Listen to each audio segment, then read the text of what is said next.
So let's take a look at another example where we can construct the NFA based on regular expression inductively.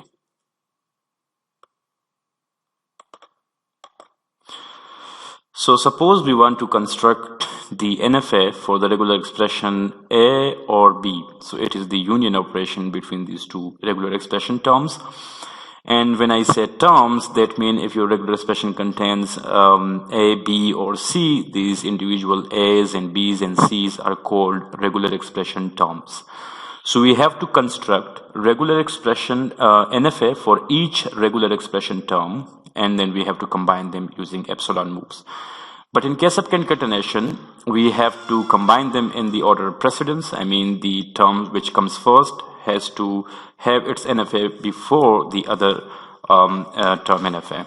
But here in the OR example, we are going to first construct the NFA for the regular expression A, which is this one. Then we are going to construct NFA for B.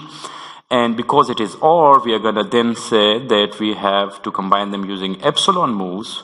But because this is not concatenation, it's an OR operation, so we'll have epsilon moves from S4 to S2 and S4 to another state, and similarly from another state to S1 and S3. So it's going to look like this. Whenever you find the OR between A and B or C or D, you have to construct the OR in this particular manner.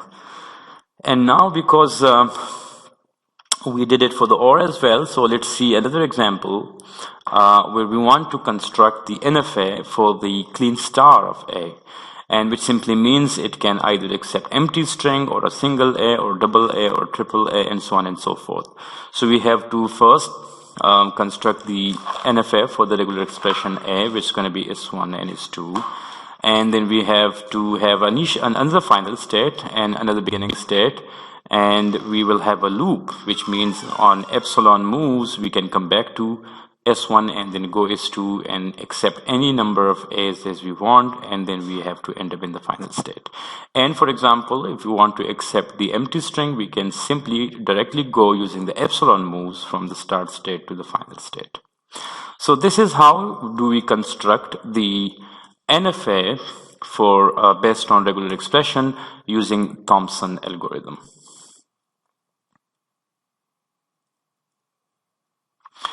And this is how we constructed this particular NFA for this regular expression. So we have NFA for A, and then B and C, and then we have a loop on B or C, and we can then simply accept if we have an empty string based on this grouping of regular expression. So we can simply read A and then go to the final state.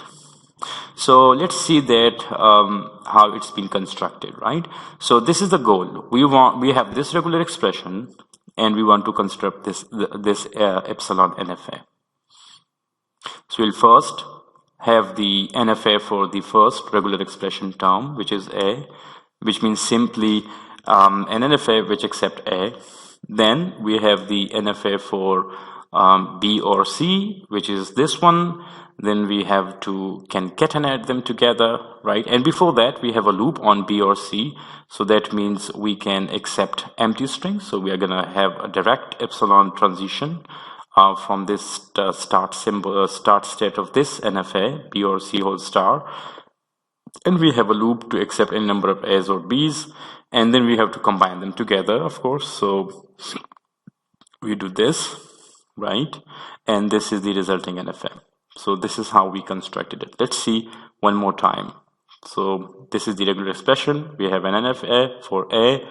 We have NFA for A, B, or C, and then B or C star, and then we have to combine them. So dear students, that's it for this particular week.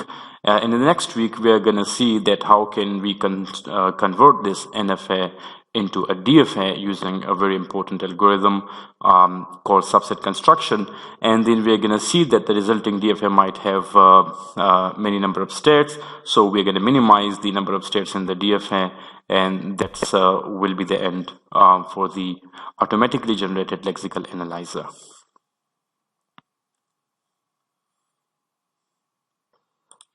Let's just students take a look quite a few examples so that you can grasp this concept.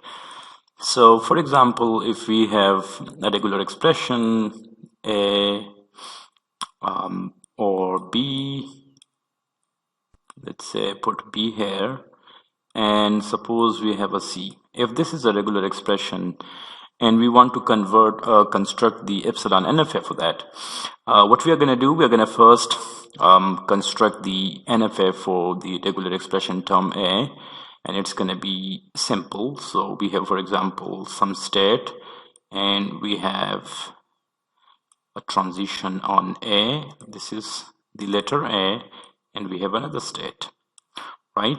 And then we have to construct for B. So the NFA for B is going to be something like this. So if we are in the start state here and we consume B, we are going to end up here. And A or B, for this particular whole group of the regular expression terms, we're going to construct. We have epsilon moves from both directions. This is how you construct for the union. This is the epsilon move, and we have this state. And of course, these are the arrowheads.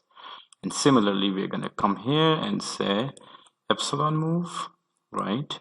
Epsilon, no string, and this is the NFA or epsilon NFA for A or B. And now we want to concatenate that. So we need to have the NFA for C. So if this is the state and we read C, we end up in this final state, right? And then we have to combine these two using the epsilon. Okay, so this is the, and we can have even another start state, doesn't matter. Epsilon, of course, is mean nothing. You can even have, this is the start state now. So this is the epsilon NFA for this regular expression term. Can you think of, if we put a star here, A or B whole star, where should we make change in this particular epsilon NFA? That means any number of A's or any number of B's. So if, for example, we come here, epsilon, we read A, and now we want to read another A. We don't have any transition back to this state, so we can say, okay, we can have epsilon moves, and we're gonna put one transition here. So now if we read A, we come here, we read another A, and let's say if we read triple B, we're going to say B, B, B, and then we're going to end up with C. So this regular expression says that it's going to accept any string which ends in C. And of course, these the alphabet for this particular regular expression is A, B, or C, because whenever we define a language using regular expression, we must have the alphabet or the sigma. Okay, so let me just remove this one now, and let's take another example. So for example, let's say we want to have A, B, C whole star, right? And let's say then another B. So the language that is described by this regular expression says that it's going to accept any string which begins with A, ends with B, and in between can have any number of BCs, right? It's not like B or C, it's going to be one particular string BC. So we're going to say, okay, let's construct regular expression for A. So we're going to say this is the NFA for A, regular expression term A. Then we are going to say, okay, for BC, we should have things like this. So I'm going to say, sorry, this is one state, remove this one. Another state, B, this is for B, right? And then for C, right? And then there's this loop going on, any number of BCs. So we're going to say, okay, just come here and have an epsilon move, and let's combine this with epsilon move as well. And then we can say, okay, there is another epsilon, so we can say, okay, epsilon and epsilon transition, and then we have another NFA for B, so we can have something like this, and this is going to be the final state, right? So this particular NFA, and if this is the start state, of course. So this particular NFA corresponds to this regular expression. So we have A, and then any number of BCs. But what if there is no BC, because BC whole star is 0, then it's going to, this whole substring is going to be empty. So our NFA should accept AB as a string.